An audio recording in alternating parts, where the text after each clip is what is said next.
À la lecture du livre de Samuel, nous pouvons constater que les difficultés semblaient augmenter et devenir peu à peu plus douloureuses. Dans le cas de Samuel, il s'ensuivit qu'il devait faire ce que les étranges voix de Dieu demandent parfois, alors que son propre cœur s'opposait entièrement à cela.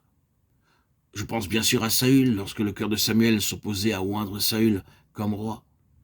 Il savait pourquoi le peuple proposait Saül. Il savait que le peuple abandonnait la souveraineté du Seigneur en demandant un roi comme les nations.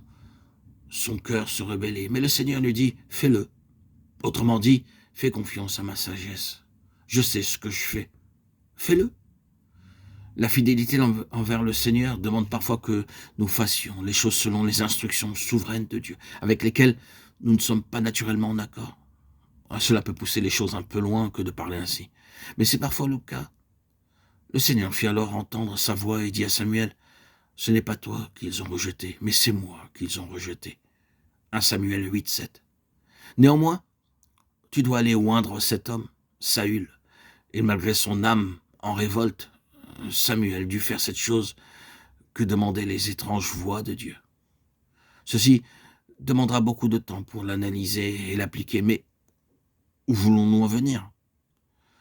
Nous parvenons ici à cet aspect final et bien compréhensible avec Samuel. La vie de service tout entière de Samuel était accomplie dans la prière. Le Seigneur choisit Samuel parmi deux hommes. Et s'il était possible que quelqu'un prévale avec lui, alors il serait celui-là. Quand Moïse et Samuel se tiendraient devant moi, je ne serais pas favorable à ce peuple. Jérémie 15, 1.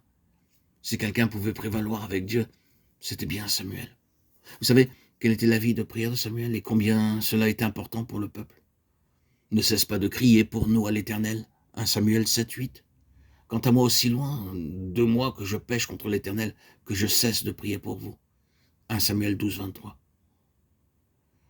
Son ministère était principalement un ministère de prière.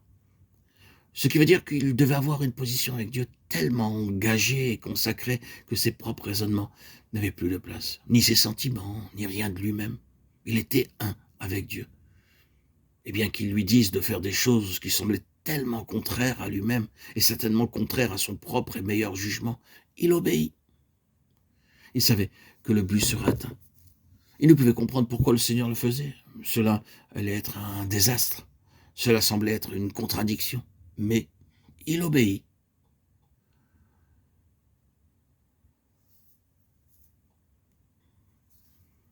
Nous ne pouvons avoir de la puissance avec Dieu, à moins que Dieu ne nous amène à une position comme celle-là, l'obéissance, au-delà de tout paradoxe, de toute contradiction, la soumission et l'obéissance. Voilà ce que Dieu attend de nous. Voilà ce que Dieu demande de nous.